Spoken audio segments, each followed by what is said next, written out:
Doctor ortho Ayurvedic oil and capsule. अब दर्द भी घुटने टेकेगा।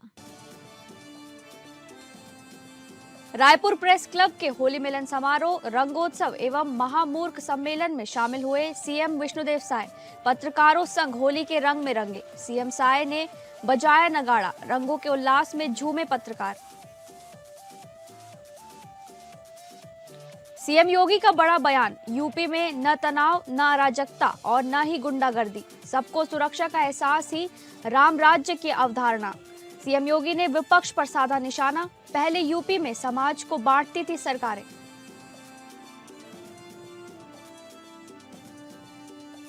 झारखंड की राजधानी रांची में शिक्षकों के सम्मान में संवेदनशील पहल।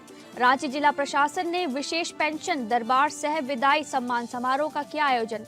18 शिक्षकों को किया सम्मानित। रिटायरमेंट के दिन ही सभी लाभ वितरित।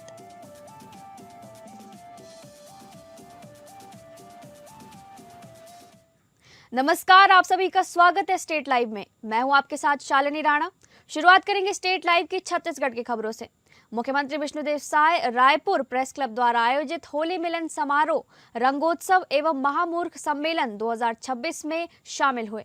इस अवसर पर मुख्यमंत्री ने प्रदेशवासियों को होली की शुभकामनाएं देते हुए कहा कि होली केवल रंगों का त्योहार नहीं है, बल्कि ये आपसी प्रेम, सद्भाव और भाईचारे को सुदृढ़ करने का पावन अवसर भी है। ये पर्व हमें छोटी छोटी अनबन और गिले शिकवे भुलाकर नए सिरे से संबंधों को मजबूत करने की प्रेरणा देता है। मुख्यमंत्री साय ने कहा कि रायपुर प्रेस क्लब में पर्वों को मिलजुल कर मनाने की एक गौरवशाली परंपरा रही है। रायपुर प्रेस क्लब वर्षों से होली मिलन और सांस्कृतिक आयोजनों के माध्यम से सामाजिक सद्भाव को मजबूत करने का कार्य कर रहा है। ये परंपरा आगे भी निरंतर जारी रहनी चाहिए।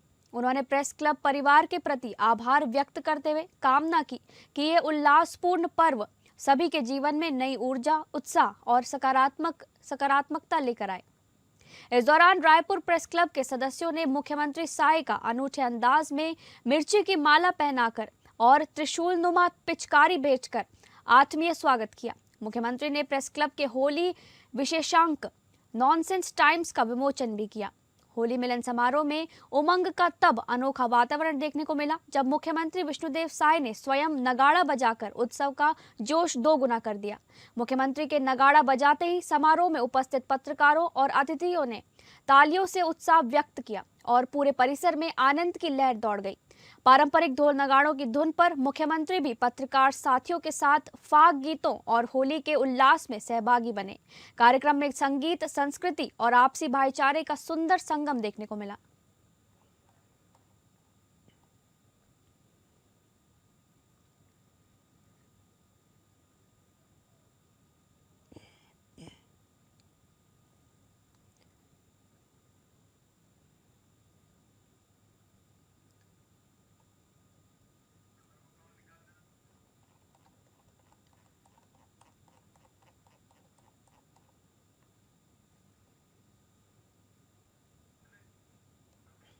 छत्तीसगढ़ के उप मुख्यमंत्री अरुण साव ने बिलासपुर की बाबाजी कॉलोनी में आयोजित होलिका दहन कार्यक्रम में शामिल होकर विधि विधान से पूजन किया।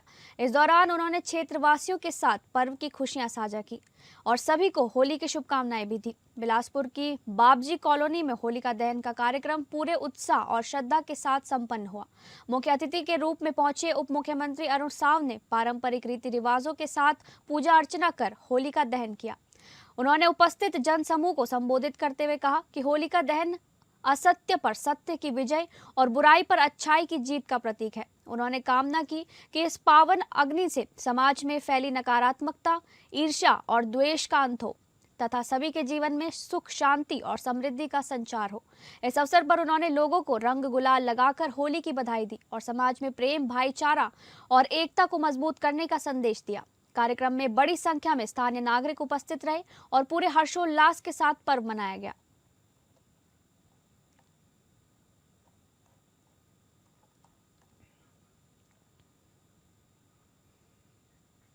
शांति, आपसी भाईचारा, रंगों का त्योहार होली मिलन का आयोजन वीरांगना अवंती बाई ब्लॉक अंतर्गत रखा गया। इस आयोजन पर रायपुर उत्तर के पूर्व विधायक कुलदीप जुनेजा रंग में दिखे। मंच पर नगाड़े की थाप पर उन्होंने फाग गीत गाया। इस दरमियान कार्यकर्ताओं ने खुशी से झूम उठे। ज्ञात हो, प्रतिवर्ष ब्लॉक द्वारा आयोजित होली मिलन का आयोजन किया जाता है। देवेंद्र नगर के गुरु घासीदास गार्डन पर कार्यक्रम रखा गया था। इस कार्यक्रम में कांग्रेस के नेता विकास उपाध्याय, संजय पाठक, गिरीश दुबे सहित ब्लॉक के अन्य कांग्रेस नेता मौजूद रहे, जहां कार्यकर्ताओं नेताओं के साथ रंग गुलाल खेल होली की बधाई देते हुए झूमे। प्रमुख रूप से ब्लॉक पूर्व ब्लॉक अध्यक्ष संजय सोनी, सुनील भुवाल, ब्लॉक अध्यक्ष कमल धृत लहरे, सागर टांडी, अरुण ठाकुर, विजय सिक्का, आकाश नाग सहित कांग्रेस के कार्यकर्ता काफी मौजूद रहे।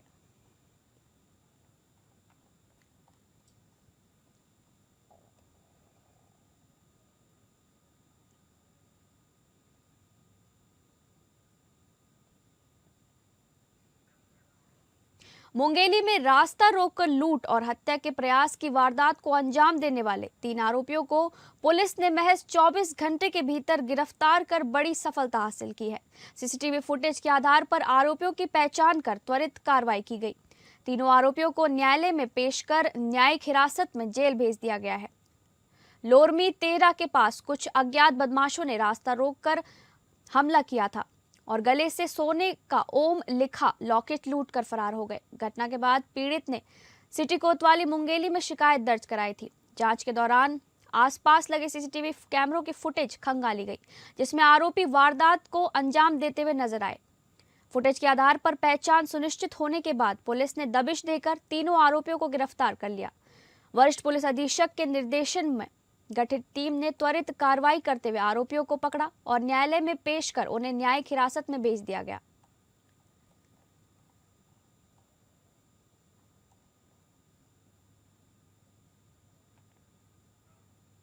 अब बात करेंगे मध्य प्रदेश से जुड़ी खबर की। नर्मदापुरम जिले के सोहागपुर थाना क्षेत्र के ग्राम भटगांव में देर रात हुए गोलीकांड ने पूरे इलाके को दहला दिया। घर की छत पर बने स्नान घर में एक युवक और युवती के शव मिलने से गांव में हड़कंप मच गया। दोनों की मौत गोली लगने से हुई है। पुलिस ने मामले को गंभीरता से लेते हुए जांच शुरू कर दी है। ग्रामीणों के अनुसार देर रात गोली चलने की आवाज सुनाई दी थी, लेकिन अंधेरा होने के कारण कोई बाहर नहीं निकला। सुबह जब परिजन छत पर पहुंचे तो स्नानघर में युवक और युवती के शव पड़े मिले। प्रारंभिक आशंका जताई जा रही है कि युवक युवती से मिलने आया था। चर्चा है कि पहले युवती को गोली मारी गई और फिर युवक ने खुद को गोली मार ली। हालांकि पुलिस ने इन अटकलों की पुष्टि नहीं की है और पोस्टमार्टम रिपोर्ट का इंतजार किया जा रहा है। घटना के बाद गाँव में सन्नाटा पसरा हुआ है। प्रेम प्रसंग, पारिवारिक विवाद या किसी अन्य कारण को लेकर तरह तरह की चर्चाएं चल रही हैं। पुलिस का कहना है कि हर एंगल से जांच की जा रही है। फॉरेंसिक टीम ने मौके से साक्ष्य जुटाए हैं और आसपास के लोगों से पूछताछ की जा रही है। अफवाहों को रोकने और स्थिति को नियंत्रित रखने के लिए गांव में पुलिस बल तैनात कर दिया गया है। बड़गांव में ही एक युवक और युवती की डेड बॉडी मिली है। उनमें गोली से संभवतः उनका मृत्यु कारित की गई है। मौके पर पुलिस है, वरिष्ठ अधिकारी भी हैं, एडिशनल एसपी भी मौके पर पहुंच रहे हैं। तो अभी घटना एग्जैक्टली क्यों हुई ये तो थोड़ा बताना सही नहीं है, लेकिन जो भी है इसके विभिन्न पहलुओं पर पुलिस जांच कर रही है। अब बात करेंगे झारखंड से जुड़ी खबरों की। झारखंड की राजधानी रांची के उपायुक्त सह जिला दंडाधिकारी मंजुनाथ भजंत्री की अध्यक्षता में समाहरणालय के ब्लॉक ए स्थित कॉन्फ्रेंस हॉल में एक भावुक एवं प्रेरणादायक पेंशन दरबार सह सेवानिवृत्त विदाई सम्मान समारोह का आयोजन किया गया। इस विशेष कार्यक्रम का उद्देश्य सेवानिवृत्त शिक्षकों के लंबे समय तक चले समर्पित योगदान को सम्मान देना और रिटायरमेंट की तिथि पर ही उन्हें सभी पेंशनरी लाभ उपलब्ध कराना था। इस अवसर पर उपायुक्त मंजुनाथ भजंत्री ने खुद पहुंचकर सेवानिवृत्त शिक्षक को सम्मान दिया। तो वहीं उन्होंने कहा कि शिक्षक समाज के स्तंभ हैं, जरूरत पड़ने पर प्रशासन उनके पास पहुंचे, यही सच्ची सेवा है। ये छोटी सी लेकिन हृदय स्पर्शी घटना रांची प्रशासन की जन केंद्रित छवि को और मजबूत करती है। कार्यक्रम में उपायुक्त ने कुल 18 सेवानिवृत्त शिक्षकों को एवं सदर अनुमंडल एवं जिला राजस्व शाखा से सेवानिवृत्त होने वाले 2 कर्मियों को व्यक्तिगत रूप से सम्मानित किया। इस दौरान उन्हें शॉल उड़ाकर स्मृति चिन्ह यानी कि मोमेंटो प्रदान कर और प्रशस्ति पत्र भेज करके उनके प्रति आभार व्यक्त किया। वहीं उपायुक्त ने कहा, शिक्षक समाज के निर्माण की मूल नींव है। उनकी निष्ठा और समर्पण से ही नई पीढ़ियां मजबूत होती हैं। हमारा कर्तव्य है कि उनकी सेवानिवृत्ति को समाज सम्मानजनक बनाया जाए।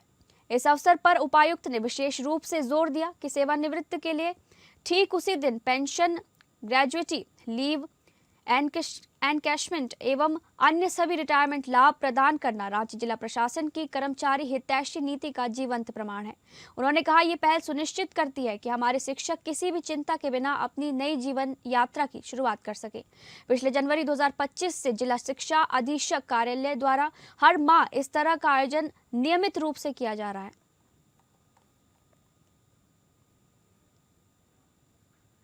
नाबालिग के साथ दुष्कर्म करने के आरोपी ओझा 57 वर्षीय पांडे नाग को जगन्नाथपुर थाना पुलिस ने गिरफ्तार कर न्यायिक हिरासत में भेज दिया है। इस संबंध में जगन्नाथपुर थाना क्षेत्र के हाटकरंजिया निवासी पीड़िता की मां ने 1 मार्च को जगन्नाथपुर थाना टोदा गहातू मुंडासाई निवासी ओझा के विरुद्ध मामला दर्ज कराया था। दर्ज मामले पर पुलिस ने आरोपी के खिलाफ पॉक्सो एक्ट के तहत मामला दर्ज किया है। दर्ज मामले में पीड़िता की मां ने बताया कि ओझा पांडे नाग ने झाड़ फूंक करने के लिए मुझे और मेरे बेटे को घर बुलाया और झाड़ फूंक करने के बाद ओझा ने तालाब का फेरी लगाकर विसर्जन करने के लिए कहा। उसके बाद मुझे और बेटे को घर भेज दिया। इसी दौरान मेरी पुत्री को भय दिखाकर ओझा ने दुष्कर्म किया। जब बेटी ओझा के घर से वापस लौटी तो उसने सारी बातें अपनी मां को बताई।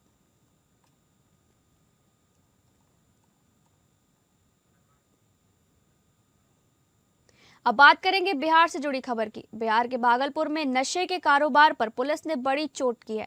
अंतर जिला ब्राउन शुगर नेटवर्क का खुलासा करते हुए पुलिस ने एक महिला समेत कुल 5 आरोपियों को गिरफ्तार किया है। सिटी एसपी शैलेंद्र कुमार सिंह ने प्रेस वार्ता में बताया कि गुप्त सूचना के आधार पर गठित स्पेशल टीम ने कोतवाली बाईपास और लाल मठिया थाना क्षेत्र में छापेमारी की। कार्रवाई के दौरान 200 ग्राम ब्राउन शुगर बरामद की गई। पुलिस के मुताबिक गिरोह लंबे समय से शहर में सक्रिय था और युवाओं को निशाना बनाकर नशे की सप्लाई कर रहा था। कोतवाली बाईपास इलाके से अभिषेक, गौरव और एक महिला आरोपी को गिरफ्तार किया गया है। वहीं लाल मटिया थाना क्षेत्र में अलग कार्रवाई करते हुए अमित कुमार को पकड़ा गया, जिसके पास से 10.29 ग्राम ब्राउन शुगर बरामद हुई है। सभी आरोपियों से पूछताछ जारी है और पूरे नेटवर्क की कड़ियां खंगाली जा रही हैं। पुलिस ने साफ किया है कि जिले में नशे के खिलाफ विशेष अभियान लगातार जारी रहेगा और तस्करों के खिलाफ सख्त कार्रवाई की जाएगी।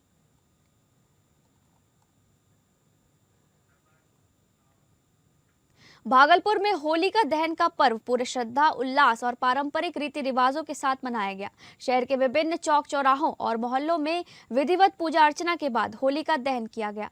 महिलाओं, बच्चों और युवाओं ने उत्साहपूर्वक भाग लेते हुए सुख, समृद्धि और खुशहाली की कामना की। होलिका सजाने के बाद पंडितों के मंत्रोच्चार के बीच अग्नि प्रज्वलित की गई और लोगों ने परिक्रमा कर बुराई पर अच्छाई की विजय का संदेश दिया। पर्व को लेकर प्रशासन पूरी तरह सतर्क नजर आया। वरीय पुलिस अधीक्षक के नेतृत्व में शहर के संवेदनशील इलाकों में अतिरिक्त पुलिस बल की तैनाती की गई। रात भर गश्ती के साथ रोको टोको अभियान चलाया गया और यातायात नियमों का उल्लंघन करने वालों पर कार्रवाई की गई। प्रशासन की मुस्तैदी के चलते पूरा कार्यक्रम शांतिपूर्ण ढंग से संपन्न हुआ और कहीं से किसी अप्रिय घटना की सूचना नहीं मिली।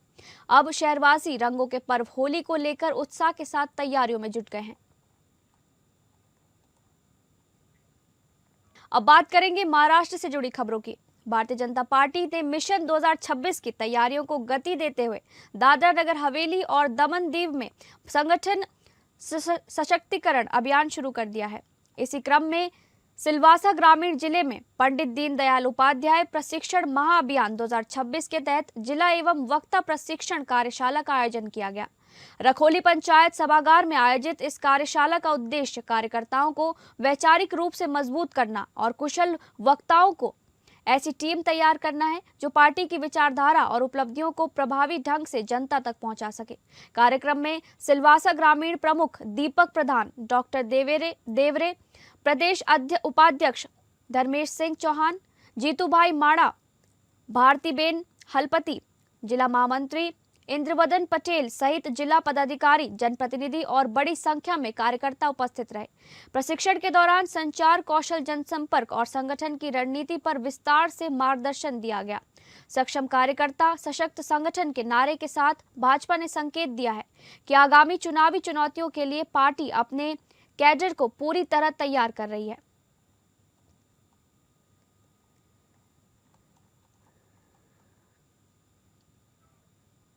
जब सूरज आसमान से आग के गोले बरसा रहा हो और धरती प्यासी हो तो दादर नगर हवेली के दपाड़ा में मौजूद Satmaliya deer park wild life के लिए स्वर्ग जैसा होता है।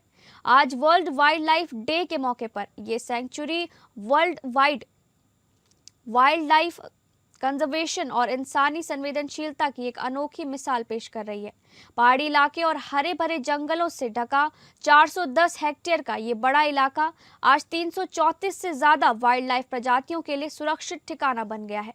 यहाँ टूरिस्ट नीलगाय की खूबसूरती, कृपाण की शान और चीतल की फुर्ती देखकर मंत्रमुग्ध हो जाते हैं। ये पार्क पड़ोसी राज्यों गुजरात और महाराष्ट्र के लाखों टूरिस्ट के लिए प्रकृति का गेटवे बन गया है। पतझड़ के आखिर और गर्मी की शुरुआत में जब जंगल सूख जाते हैं तो सिलवासा फॉरेस्ट डिपार्टमेंट ने इन बेजुबान जानवरों के लिए माँ वाली व्यवस्था की है। सुबह सुबह जब सूरज की पहली किरणें जमीन को छूती हैं तो जंगली जानवरों को पौष्टिक खाने की थाली परोसी जाती है। जंगली जानवरों के पेट की आग हरे चारे, गन्ने की चिमरी और ज्वार बाजरे की पीलिया जैसी डिशेस से शांत होती है। गर्मी में जंगली जानवरों की प्यास बुझाने के लिए टेक्नोलॉजी और नेचर को मिलाया गया है। नदियों और कुओं से पाइपलाइन के जरिए आर्टिफिशियल झीलें जिंदा रखी जाती हैं ताकि जंगली जानवरों को पानी के लिए भटकना न पड़े। पानी की लगातार मौजूदगी की वजह से यहाँ के पेड़ चिलचिलाती गर्मी में भी हरे भरे रहते हैं और जंगली जानवरों को ठंडी छांव देते हैं। जब चारों तरफ पानी और घास की कमी है तब टूरिस्ट फॉरेस्ट डिपार्टमेंट के शानदार काम की खुलकर तारीफ कर रहे हैं। वाइल्ड लाइफ की ये मस्ती और हंसी साबित करती है कि अगर इंसान चाहे तो नेचर का बैलेंस बनाए रख सकता है।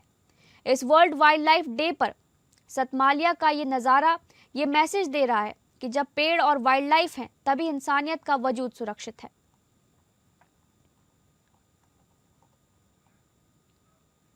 अब बात करेंगे उत्तर प्रदेश से जुड़ी खबरों की। मुख्यमंत्री योगी आदित्यनाथ ने सभी नागरिकों को होली की मंगलमय शुभकामनाएं देते हुए कहा कि उत्तर प्रदेश में आज कोई तनाव नहीं है, कोई भय नहीं है, कोई अराजकता नहीं है और ना ही कोई गुंडागर्दी है। सबको सुरक्षा का एहसास है और सबको विश्वास है। सबके मन में एक दूसरे के प्रति सम्मान का भाव है। यही एहसास और विश्वास राम राज्य की अवधारणा है।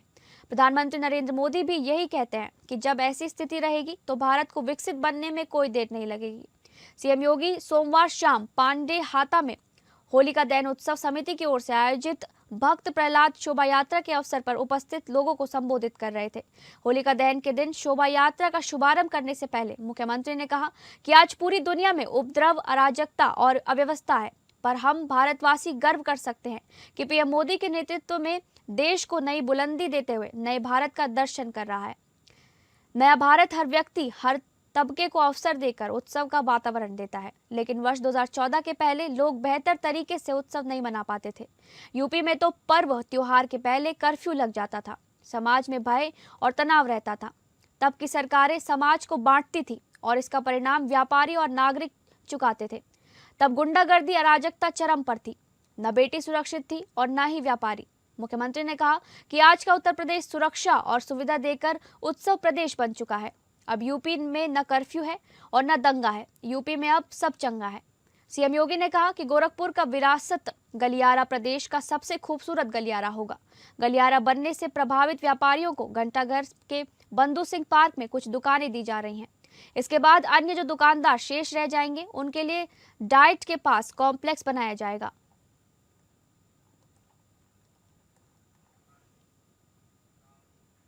गोरखनाथ मंदिर प्रवास के दौरान मंगलवार सुबह जनता दर्शन लगाकर जनसेवा करने के साथ ही मुख्यमंत्री योगी आदित्यनाथ की गौशाला में जाकर गौसेवा में भी वो रमे नजर आए। उन्होंने नामों से पुकार कर स्नेहिल थपकी देकर गायों गौवंश को खूब दुलारा, उन्हें गुड़ रोटी खिलाया और गौशाला के कार्यकर्ताओं को गौवंश की समुचित देखभाल के निर्देश दिए। गोरखनाथ मंदिर प्रवास पर मंगलवार प्रातःकाल सीएम योगी की दिनचर्या परंपरागत रही। उन्होंने गोरखनाथ मंदिर में शिवावतार महायोगी गुरु गोरखनाथ का दर्शन पूजन किया और अपने गुरु ब्रह्मलीन महंत आवेदनाथ की समाधि स्थल पर जाकर शीश झुकाकर आशीर्वाद लिया। मुख्यमंत्री योगी आदित्यनाथ जब भी गोरखनाथ मंदिर में होते हैं तो गौ सेवा उनकी दिनचर्या का अभिन्न हिस्सा रहती है। मंगलवार सुबह भी वह मंदिर परिसर का भ्रमण करते हुए गौशाला में पहुंचे और वहां कुछ समय व्यतीत किया। गौशाला में सीएम योगी ने चारों तरफ भ्रमण करते हुए श्यामा, गौरी, गंगा, भोला आदि नामों से गौवंश को पुकारा। उनकी आवाज इन गौवंश के लिए जानी पहचानी है। प्यार भरी पुकार सुनते ही कई गौवंश दौड़ते कूदते उनके पास चले आए। मुख्यमंत्री योगी आदित्यनाथ ने सभी के माथे पर हाथ फेरा, उन्हें खूब दुलारा और अपने हाथों से गुड़ रोटी खिलाया। इसी क्रम में उन्होंने भोले नामक एक विशाल नंदी को स्नेह की थपकी देते हुए गुड़ रोटी खिलाया। उसके शरीर पर लगी धूल मिट्टी को पहले अपने हाथों से साफ किया और फिर गौशाला कार्यकर्ता को निर्देशित किया कि भोले के शरीर को सूखे कपड़े से साफ कर दिया जाए। मंदिर की गौशाला में सीएम योगी ने मोर पर भी स्नेह बरसाया और उसे अपने हाथों से रोटी खिलाई।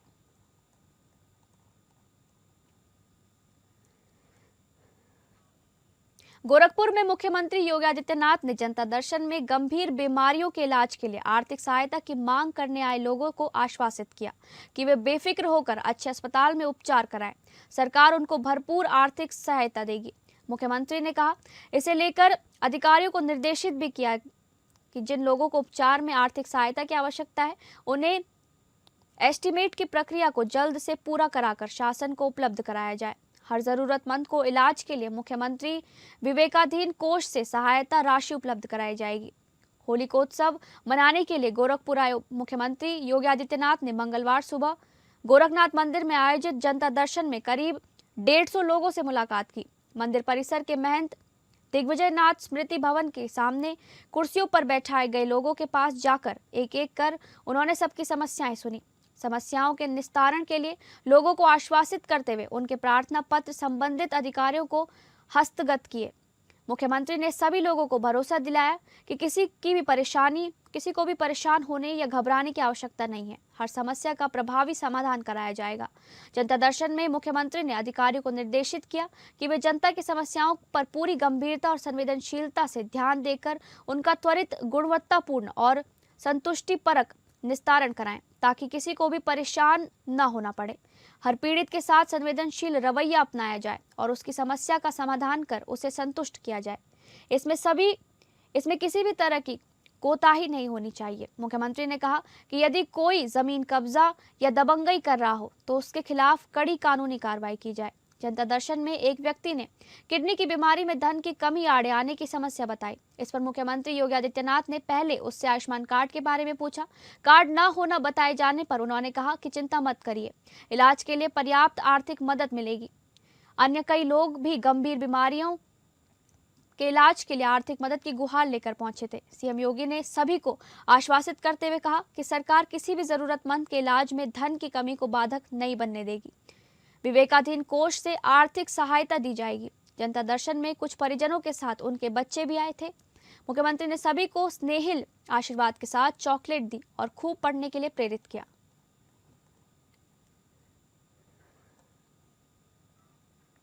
कानपुर में होलिका दहन को लेकर शहर के कई प्रमुख चौराहों पर भव्य सजावट देखने को मिली। नमक फैक्ट्री चौराहे पर सजी होलिका लोगों के आकर्षण का केंद्र बनी रही, जहां देर शाम तक श्रद्धालुओं की भीड़ जुटी रही। इसी क्रम में पनकी थाना क्षेत्र के स्वराज नगर में भी दहन से पूर्व होलिका का आकर्षक पुतला स्थापित किया गया, जिसे देखने के लिए बड़ी संख्या में स्थानीय लोग पहुंचे। शुभ मुहूर्त पर विधिवत पूजा अर्चना के बाद होलिका दहन किया गया। इसके बाद लोगों ने एक दूसरे को गुलाल लगाकर होली की शुभकामनाएं दी और बुराई पर अच्छाई की जीत का संदेश भी दिया। वहीं होली के पर्व को लेकर बाजारों में भी रौनक देखने को मिली। पिचकारी, गुलाल और रंगों की दुकानों पर लोगों की अच्छी खासी भीड़ नजर आई। पर्व को लेकर शहरवासियों में उत्साह और उमंग का माहौल बना रहा।